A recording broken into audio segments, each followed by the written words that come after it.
Hello আমার প্রাণপ্রিয় ছাত্রছাত্রী বিন্দুগণ, কেমন আছো তোমরা? আশা করি সৃষ্টিকর্তার কৃপা তোমরা সকলেই ভালো আছো। তোমাদের সুস্থতাই আমাদের একমাত্র কামনা। প্রিয় ছাত্রছাত্রীবৃন্দ, অনলাইন ক্লাসের মাধ্যমে জানাচ্ছি তোমাদের শুরুতে অভিনন্দন।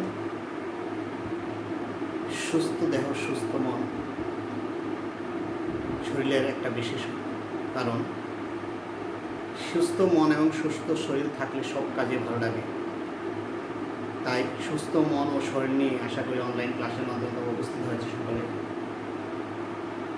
অনলাইন ক্লাস একটু মনোযোগ সহকারে অনুসরণ করবে এবং ক্লাসটি বুঝতে চেষ্টা করবে। প্রিয় ছাত্রছাত্রীবৃন্দগণ, এই অনলাইন ক্লাস হচ্ছে আমাদের একমাত্র মাধ্যম, যার মাধ্যমে তোমাদেরকে আমরা একটি বছর পাঠদান করে আসছি। প্রিয় ছাত্রছাত্রীবৃন্দ, এর বিকল্প কোনো পদ্ধতি নেই। শিক্ষার বাহন হিসেবে সারা বিশ্বে যখন এই পদ্ধতির মাধ্যমে শিক্ষাদান চলছে, আমাদের বাংলাদেশ পিছিয়ে নেই। এই ডিজিটাল বাংলাদেশ এখন সেই পদ্ধতির মাধ্যমে সারা দেশে শিক্ষা পদ্ধতি প্রচলন হচ্ছে। আশা করি তোমরা এটাকে গুরুত্ব সহকারে গ্রহণ করবে। প্রিয় ছাত্রছাত্রীবৃন্দ, তোমাদের সেই সুশ্রী মুখগুলি আসলে আমাদের দেখা হচ্ছে না। সামনে সেই বসে তোমাদের সাথে শ্রীমধুর কথা এবং ভাষণ, তোমাদের সে চেনা মুখগুলি আমাদের কাছে অনেক দূরে হয়ে গেছে। আশা করি অতি সত্য অতি তাড়াতাড়ি আবার আমরা একসাথে মিলিত হব, আবার ক্লাসে আমরা সমাগম হব এবং আমাদের ভাব বিনিময় চলবে। আমাদের মাঝে সেই হৃদ্রতার পূর্ণতা ভরে উঠবে আবার। প্রিয় ছাত্রছাত্রীবৃন্দ, আমি Prashant sir, Ajgara Haji Altabari school and college সহকারী অধ্যাপক হিসাব বিজ্ঞান। আজ আমরা অনলাইন ক্লাসের মাধ্যমে হিসাব বিজ্ঞান দ্বিতীয় পত্র পাঠ রচনা করব। হিসাব বিজ্ঞান দ্বিতীয় পত্রে আজকে পাঠ অংশীদারি কারবারের হিসাব। প্রিয় ছাত্রছাত্রীবৃন্দ, অংশীদারি কারবারে আমি গত সপ্তাহে একটা ক্লাস করেছিলাম। অংশীদারি কারবার সে সম্বন্ধে তোমাদেরকে বিস্তারিত আলোচনা করেছি। অংশীদারি কারবারটা কি, কেন করা হয়, কী কারণে করা হয়, অংশীদারি কারবারের উদ্দেশ্যটা কী, এর প্রয়োজনীয়তা কী এবং ব্যবসার সুফল কীভাবে বয়ে আনে আর সেটার মুনাফাটা কীভাবে বণ্টিত হয়। আমরা তো একটা জিনিস জানি যে ব্যবসার উদ্দেশ্য হচ্ছে মুনাফা অর্জন। সেই মুনাফার যখন অংশীদারির মাধ্যমে হয় তখন তারা সমানভাবে বা তাদের মূলধন অনুপাতে বা তাদের যে একটা চুক্তি অনুপাতে বন্টন করে নেয়। ক্ষতি হলো তারা সেই অনুপাতে তারা কী করবে, ভাগ করে নেবে। অংশীদারদের মধ্যে সেই চুক্তি হলো তাদের মূল ভিত্তি। চুক্তির ভিত্তিতে তাদের কী করা হয়, সেই ব্যবসা পরিচালনা করা হয়। তাই অংশীদারি কারবার আমাদের 1932 সালে প্রচলিত আইন, আদালত আইনে এখন 1994 সালের নতুন যে অধ্যাদেশ অনুযায়ী আমাদের অংশীদারি কারবার প্রচলিত চলছে, সেই অনুযায়ী আমরা অংশীদারি কারবারগুলি পরিচালনা হচ্ছে এবং সেই অনুযায়ী অংশীদারদের মধ্যে সব কিছু কার্য সম্পাদিত হচ্ছে। প্রিয় ছাত্রছাত্রীবৃন্দ, আমি অঙ্কের মধ্যে যাচ্ছি, তোমরা একটু মনোযোগ সহকারে দেখো। একটা অঙ্ক করি।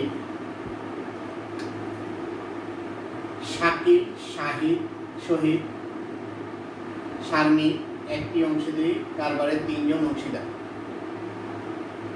2020 সালের জানুয়ারি তারিখে 1 জানুয়ারি তারিখে তাদের মূলধন ছিল 2 লক্ষ টাকা, 1,50,000 টাকা, 2 লক্ষ টাকা, 1,50,000 টাকা আর 1 লক্ষ টাকা।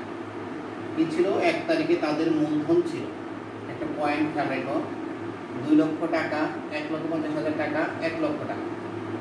তারা 3-2-1 অনুপাতে তাদের লাভ লোকসান বন্টন করে নেয়। চুক্তি অনুযায়ী তারা মূলধন ও নগদ উত্তোলনের উপর 10% সুদ পাবে। শাহিদ ও শাকিব সার্বক্ষণিক কাজের জন্য সার্বক্ষণিক কাজের জন্য মাসিক যথাক্রমে 2,500 টাকা 2,000 টাকা করে বেতন পাবে। অংশীদারগণ সারা বছর ধরে প্রতি মাসের প্রথম তারিখে যথাক্রমে 4,000 টাকা 2,000 টাকা ও 2,000 টাকা নগদ উত্তোলন করে। এছাড়া শাকিল ব্যবসা হতে 3,000 টাকা পণ্য উত্তোলন করে, যা হিসাবভুক্ত হয়। উপরোক্ত সমন্বয় সাধনের পূর্ববর্তী ব্যবসায় নিট লাভ ছিল 1,70,000 টাকা। তাদের করণীয়টা কি? অংশীদারদের মূলধনের সুদ উত্তোলনের সুদ নির্ণয় করো, লাভ লোকসান বন্টন হিসাব প্রস্তুত করো, আর অংশীদারদের মূলধন হিসাব প্রস্তুত করো। অঙ্কটা আবার দেখো। শাকিল, শাহিদ ও শারমিন একটি অংশীদারি কারবারে 3 জন অংশীদার। কে কে? শাকিল, শাহিদ ও শারমিন অংশীদারি কারবারে 3 জন অংশীদার। তারা কি করলো? 2020 সালের 1 জানুয়ারি তারিখে তাদের মূলধন ছিল আগে, তাদের মূলধন ব্যবসার প্রতিষ্ঠানটা আগে তার মূলধন ছিল 2,01,50,000 1 লক্ষ টাকা। তারা 3:2:1 অনুপাতে তাদের লাভ লোকসান বন্টন করে নেয়। অনুপাতটা কি? 3:2:1 অনুপাতে তারা মূলধন বন্টন করে, তাদের মুনাফাটা বন্টন করে নেয়। তাদের চুক্তি হলো 3:2:1। তাদের চুক্তি হলো 3:2:1। চুক্তি অনুসারে তাদের মূলধন ও নগদের উপর উত্তোলন, মূলধন ও নগদ উত্তোলনের উপর 10% মুনাফা সুদ ধার্য করা হয়। তারা কি করে? তাদের চুক্তি ছিল যে মূলধন উত্তোলনের উপর 10% আর সুদ তারা কি করে? ধার্য করে বা পাবে। অংশীদারগণ সারা বছর ধরে প্রতি মাসে, তারপরে শাহিদ ও শারমিন সার্বক্ষণিক তাদের দায়িত্ব পালনের জন্য 2 জন। শাহিদ ও শারমিন সার্বক্ষণিক কাজের জন্য মাসিক যথাক্রমে 2,500 2,000 টাকা করে বেতন পাবে। কি বলছে? তারা 2 জনকে ব্যবসা পরিচালনা করবে। 2 জন। কে? শাহিদ ও শারমিন। তারা কি করবে? এই সার্বক্ষণিক কাজের জন্য তারা বেতন পাবে কত? মাসে 2,500 2,000 টাকা। তারপরে আসো, অংশীদারগণ সারা বছর ধরে প্রতি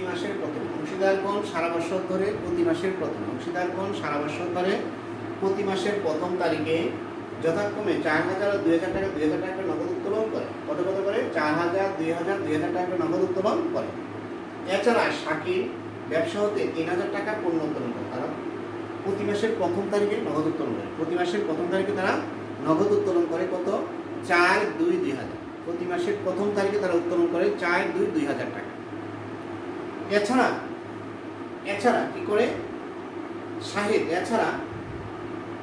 শাকিল ব্যবসা হতে 3,000 টাকা পণ্য উত্তোলন করে, যা হিসাবভুক্ত হয়নি। 3,000 পণ্য উত্তোলন করছে, এটা হিসাবভুক্ত এখনো হয়নি, তো করতে হবে। উপরোক্ত সমন্বয় সাধনের পূর্ববর্তী ব্যবসার নিট লাভ ছিল 1,70,000 টাকা। এই সমন্বয়গুলি সাধন করার পূর্বে তাদের নিট লাভ ছিল 1,70,000 টাকা। 4টা পয়েন্ট এখানে। কি? একটা হলো মূলধন ছিল তাদের 2,50,000 1 লক্ষ টাকা। তাদের মূলধন উত্তোলনের উপর সুদ হলো 10%। তৃতীয় পয়েন্ট হলো তারা 2 জন সার্বক্ষণিক দায়িত্ব পালনের জন্য মাসিক বেতন পায় 2,500 2,000 টাকা করে। 4 নম্বর পয়েন্ট, তারা মাসের প্রথম উত্তোলন করে, প্রত্যেকে যথাক্রমে উত্তোলন করে 4,000 2,000 2,000 টাকা করে।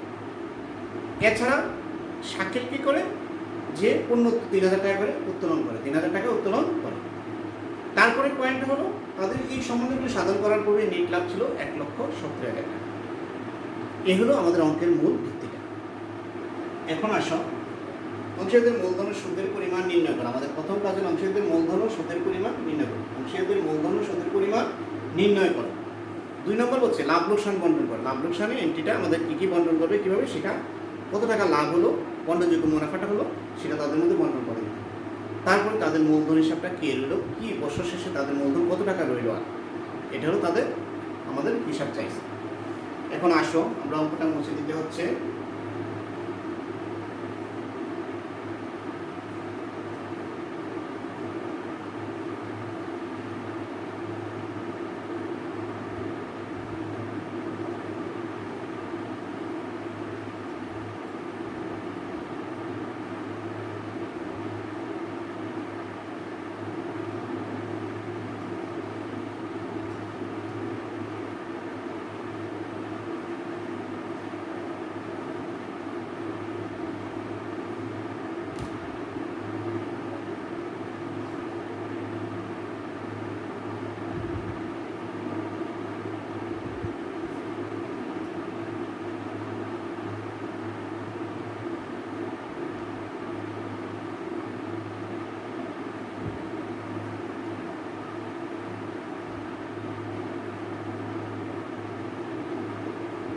আসো, প্রথম কাজ হলো আমাদের এক ক,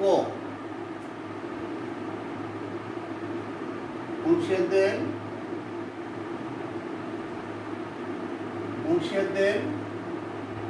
উত্তোলন মূলধন উত্তোলনের সুদ।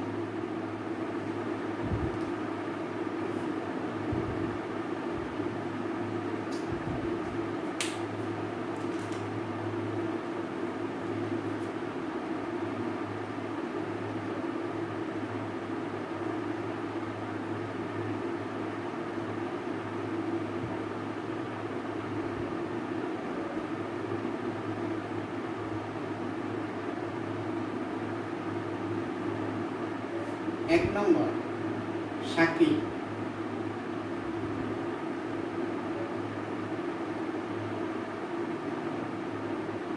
দুই লক্ষ টাকা সে 10% মূলধন সুদ 20,000 টাকা। তারপরে শাহিদ 1 লক্ষ টাকা, 1,50,000-এ 10%, 15,000 টাকা। তারপরে শারমিন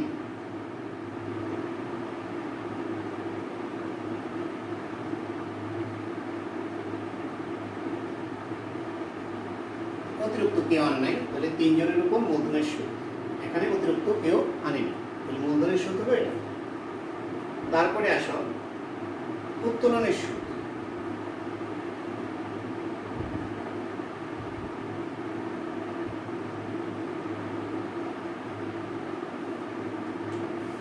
খেয়াল করো উত্তোলনের সুদটা একটু। শাকিল মাসের প্রথম উত্তোলন করেছে, তাহলে কত হাজার টাকা? 4,000 টাকা উত্তোলন করেছে। মাসের প্রথম বলে 13 ভাগ 2 ইন্টু 10% পরে পার্সেন্ট। তাহলে আসো কত টাকা আসে দেখো, 4,000 টাকা করে মাসের প্রথম বললে কত? 13 দিয়ে গুণ। কত দিয়ে গুণ? 13 দিয়ে গুণ এবং 2 দিয়ে ভাগ পার্সেন্ট। কত আসে? কাটাকাটি করো। 2,600 টাকা।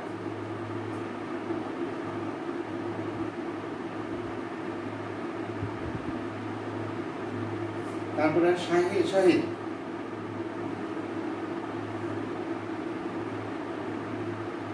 প্রতি মাসের প্রথম দেওয়াতে 13 ইন্টু 10%, 1300 টাকা। শারমিন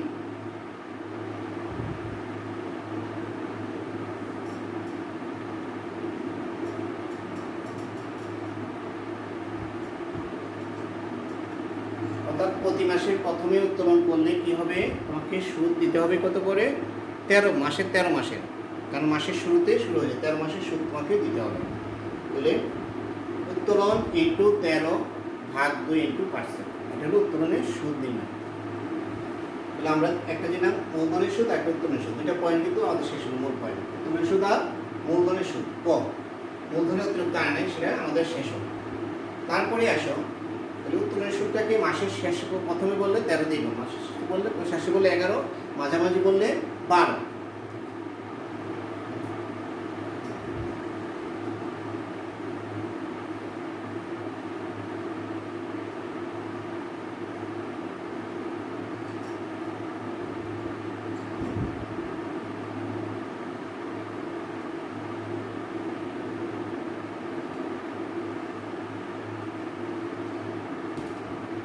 আসো খ,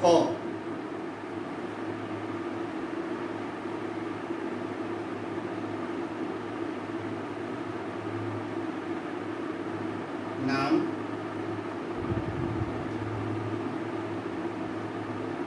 শাকিল, শহীদ ও শারমিন।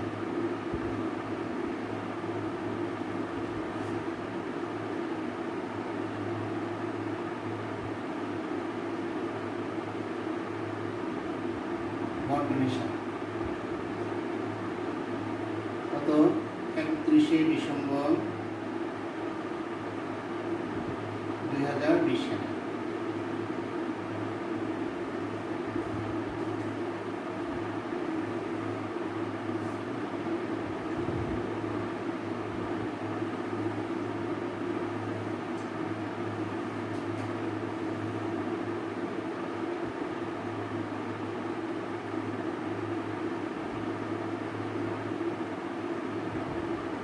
কত ইউনিট লাভ?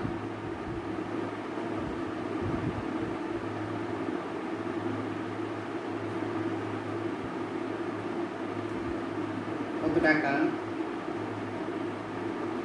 1,70,000 টাকা। তারপরে যোগ কি হবে?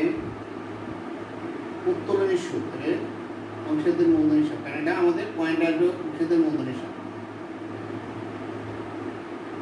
আবন্টন করলে মূলধন হিসাবে যাবে।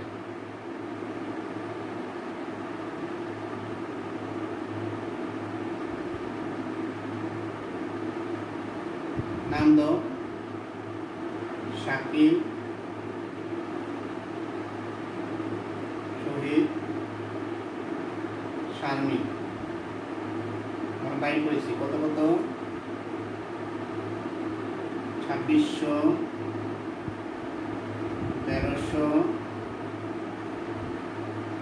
5,200 টাকা। তারপরে পুনর্মুত্তোলন কে করেছে?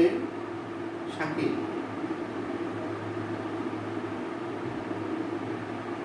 একটা করছে, শাকিলের মূলধন হিসাবে যাবে, যেহেতু সে একটা করেছে। পুনর্মুত্তোলন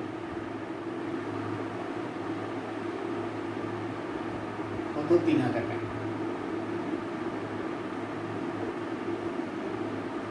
যোগ করো, কত হয়? যোগ করলে আসবে 1,78,200।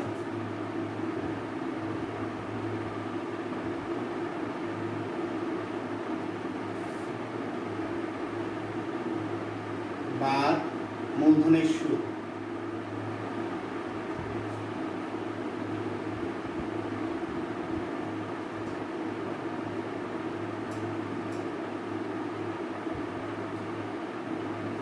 মূলধনের সুদ এটা আমরা বাইর করছি। মূলধনের সুদ থেকে শাকিল,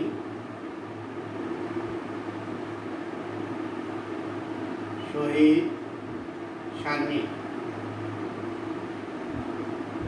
কত কত? মূলধনের সুদ ছিল আমাদের 20,000, 15,000, 10,000 টাকা। কত হয়? 55,000 টাকা, 45,000 টাকা। তারপরে বেতন, সেটা তুলে নেয় নাই, বেতন পাবে অংশীদারদের মধ্যে, যেহেতু দুজনে বেতন পাবে। অংশীদারদের মূলধন হিসাব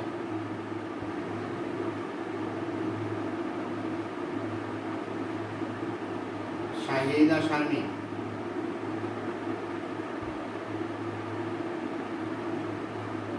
কি করে? সে প্রতি মাসে হচ্ছে 2,500, 12 কত হয়? 25/12 কত আসে? 25/12 গুণ করো 30,000 টাকা আর 24,000, 30,000 টাকা। আর একজনের হলো 24,000, 2,000 × 12, 30,000 আর 24,000।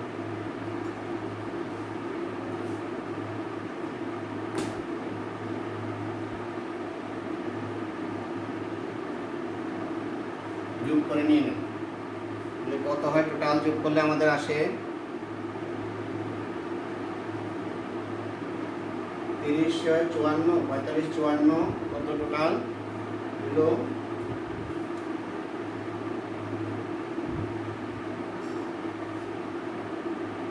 9, 7, 2, 9, 99,000।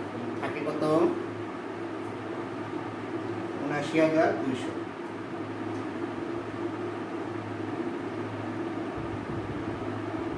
79,200 টাকা। মানে এখানে আমাদের বেতন আর মূলধনের সূত্র করার কোনো এন্ট্রি নেই। এই হলো আমাদের বন্টনযোগ্য মুনাফা, এটা আমরা বন্টন করবো। এখানে এটা হলো বন্টনযোগ্য মুনাফা। 79,200 টাকা হলো আমাদের বন্টনযোগ্য মুনাফা। আবার বলি, আসো, নিট লাভ হলো 1,70,000 টাকা। তাদের উত্তোলনের সুদ, সুদটা যে উত্তোলনের সুদটা দ্বারা এত এত করে, তারপরে পুনর্উত্তোলন করেছে, এই টাকাটা আমাদের হবে। তারপরে আসো অংশীদারদের মূলধনের সুদ, তারা মূলধনের সুদ, তারপরে শহীদ বেতন, তাদের এগুলি ব্যয়, মূলধনের সুদ আর বেতন। বাদ দেওয়ার পর যেটা থাকে তাহলে বন্ধযোগ্য মুনাফা। এখন আমরা বন্ধযোগ্য মুনাফাটা আমরা ভাগ করে দেব। কত? ৭৯,২০০ টাকা। একটু মুছে নিতে হয়। অংশীদারদের মধ্যে চুক্তি অনুযায়ী বন্ধযোগ্য মুনাফাটা আমরা বন্টন করব। আসো দেখো বন্টনযোগ্য মুনাফা।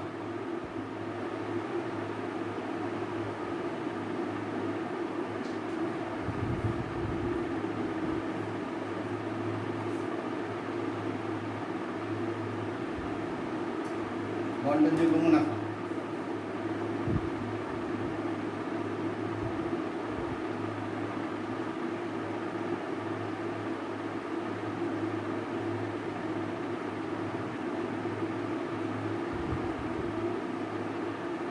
ভাগ করো অংশীদারদের মধ্যে শাকিল, শহীদ, শারমিন। কত কত? ৩-২। ৩-২-১ তাহলে কত হয়? ৩-২-১ হলে ৩-২-১ তাহলে ৬। ৬-৩ ৬-২ ৬-১। এই টাকাটা তাদের মধ্যেই বন্টন হবে। কত কত আসে তাদের মধ্যে?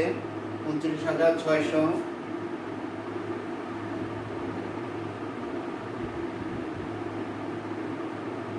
তারপরে তার বন্টনে আসে কত? ২৬,৪০০। আর ওর আসবে ২৩ কত? ১৩,২০০। কারণ ২৬-এর অর্ধেক হবে, সেহেতু ১৩,২০০। টোটাল ৭৯,২০০ টাকা। এটা হলো বন্টনযোগ্য মুনাফা তাদের মধ্যে। ৩-২-১ অনুপাতে তাদের মধ্যে বন্টন করেন। ৩-২-১ অনুপাতে তাদের মধ্যে আমরা বন্টন করে দেব। তাহলে কি হলো? যে নেট লাভের সাথে উত্তোলনের সুদ আর পুনরুত্তোলন যোগ করার পর মূলধনের সুদ বেতন বাদ দিয়ে যে টাকাটা থাকে তাদের মধ্যে বন্টনযোগ্য মুনাফা। এই বন্টনযোগ্য মুনাফা তাদের চুক্তি অনুযায়ী আমরা কি করবো? বন্টন করবো। ৩-২-১ অর্থাৎ ৬-৩ ৬-২ ৬-১ যোগ করলে ৩-২-১ মানে ৬। তাহলে ৩৯,৬০০ ২৬,৪০০ ১৩,২০০ টাকা তাদের মধ্যে বন্টন করলে বন্টনযোগ্য মুনাফা। এটা হলো আমাদের বন্টনযোগ্য লাভ লোকসান আবন্টন হিসাব। তারপরে আসবো আমরা অংশীদারদের মূলধন হিসাব। তারপর তৈরি করবো আমরা অংশীদারদের মূলধন হিসাব। অংশীদার মূলধন নগদানের মতো যে খাতাটাকে তুমি উল্টাভাবে ধরে নিবে, কিন্তু ৩ জন অংশীদার ৩ জনের মূলধন আলাদা।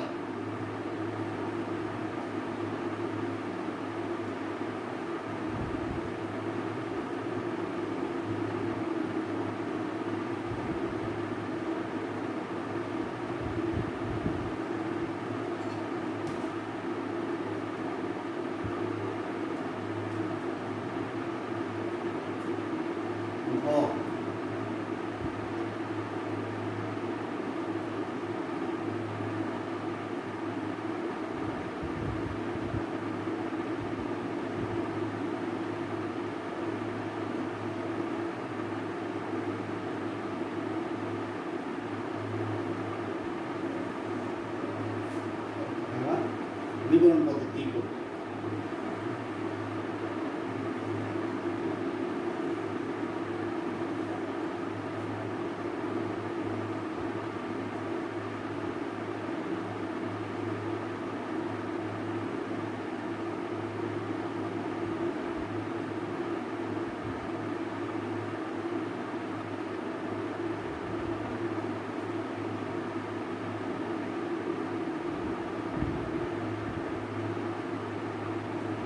আসো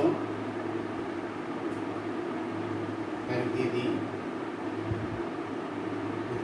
2020 জানুয়ারি 1 তাদের মূলধন ছিল কত? ব্যালেন্স বিটি যতটা মূলধন ছিল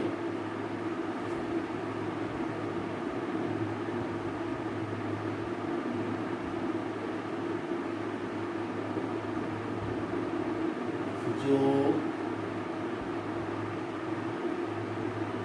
থেকে আসবে লাভ লোকসান থেকে অতিরিক্ত মূলধন লাভ লোকসান বন্টন হিসাব।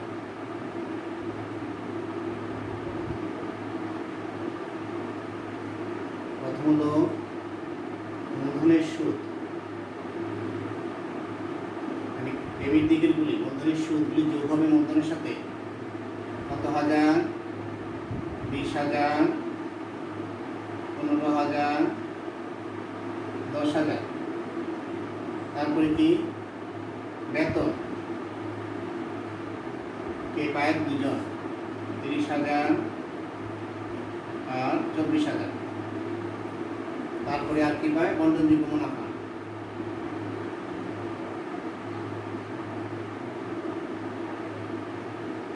কত কত পেয়েছিল 39,600,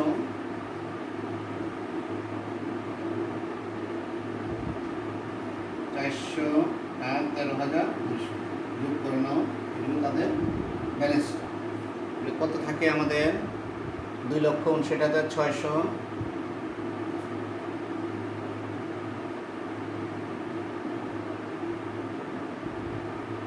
দুই লক্ষ 59,600।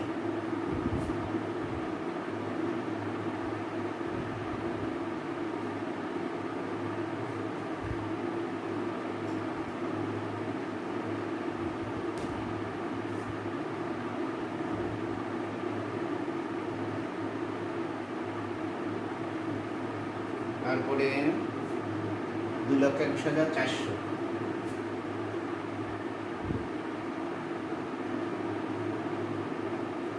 তারপরে 1,47,200,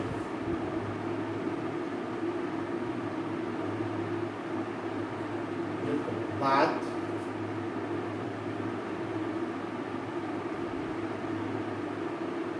উত্তোলন,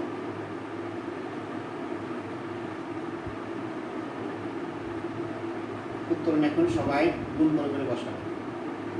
প্রথম উত্তোলন হলো 4,000 ইন্টু 12 করে, এখন আর বেশি হবে তোমার 12 দিয়ে সুদের বেলা কত আসে 48,000। তারপরে সেটা 2,000, 24,000, 24,000। তারপরে আসো উত্তোলনের সুদ,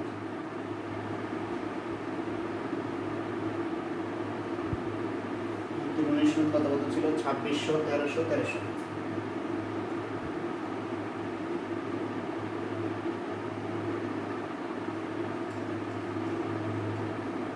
উৎপন্ন উত্তোলন,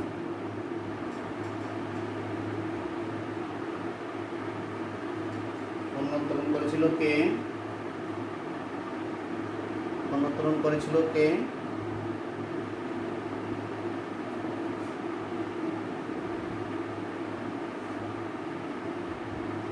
বলছে কি বর্ষ শেষে পণ্য উত্তোলন করলো, কে পণ্য উত্তোলন করেছিল আমাদের, যে উত্তোলন হিসাবভুক্ত করা হয়নি, তাহলে 3,000 টাকা শাকিল।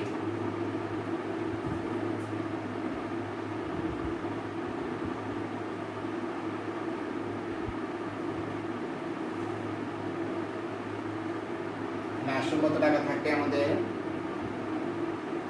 আসল তাহলে থাকে তার থাকে 1,21,900।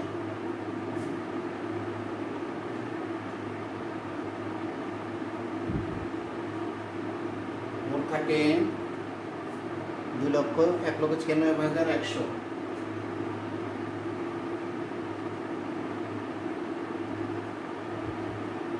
আর ওর থাকবে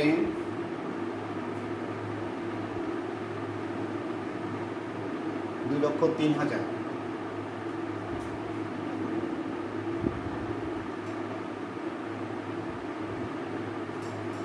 এটা হলো ব্যালেন্স বিডি জান 2021 জানো, এটাকে ব্যালেন্স বলা হয়, ব্যালেন্স সিডি। তারপরে ব্যালেন্স বিডি, এই টাকাটা